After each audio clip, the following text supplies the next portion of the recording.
ஸ்னேகா, இனிமே உன்னால என் பிள்ளைங்களுக்கு எந்த பிரச்சனையும் வரக்கூடாது. அப்படி வந்துச்சுன்னா அதுக்கப்புறம் நான் பார்த்துட்டு சும்மா இருக்க மாட்டேன். இவ்வளவு மாதிரி ஆளுங்க ஜெயிலுக்கு போயிட்டு வந்தா கூட திருந்த மாட்டாங்க. இவெல்லாம் ரிலீஸே ஆக கூடாது. காலத்துக்கும் ஜெயில கிடக்குற மாதிரி பண்ணணும். இனிமேதான் நீங்க எல்லாரும் ஜாக்கிரதையா இருக்கணும். அவ உங்களை பழி வாங்குறதுக்காக என்ன வேணாலும் செய்வா. பெரியமா, நீங்க ஒன்னும் பயப்படாதீங்க. அவளை நாங்க பாத்துக்கிறோம். வாங்க போலாம். அவ தப்பிச்சிட்டா. ஸ்னேகாவோட கெட்ட நேரம் அவ மாட்டிக்கிட்டா.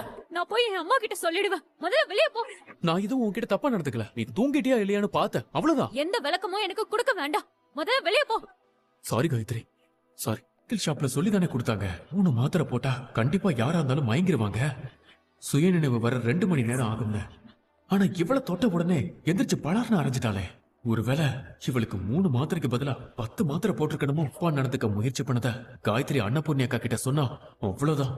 அன்னபூர்ணி அக்கா இன்னைக்கே நம்மள வீட்டை விட்டு வெளியே துரத்திடுவாங்க. காயத்ரி காலில் விழுந்தாவது அவளை சமாதானப்படுத்தி. என்னடா இங்க தனியா நின்று ஏதோ யோசிச்சுட்டு இருக்க?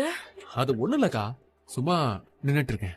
சும்மா நிக்கிறியா? போடா, போய் காயத்ரி கிட்ட பேசி அவ மனசுல இடம் பிடி.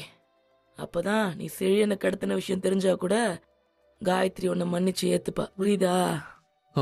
புரிஞ்சுதுக்கா. ஓ, என்னன்னு தெரியலையே. கொஞ்ச நேரமாவே கண்ணெல்லாம் இருட்டிக்கிட்டு தலை சுத்துது, மயக்க வர மாதிரி தள்ளுதுடா. அக்கா, என்ன காச்சு? கொஞ்ச நேரத்துக்கு முன்னாடி காயத்ரி குடிக்கிறதுக்காக பால் காய்ச்சி வச்சிருந்தா. அவன் மட்டும்தான் இந்த வீட்டுல பால் குடிக்கணுமா? நான் பால் குடிக்க கூடாதான்னு அதை எடுத்து குடிச்சேன். அந்த பாலை குடிச்சதுல இருந்து ஒரு மாதிரி மயக்கமா வருது.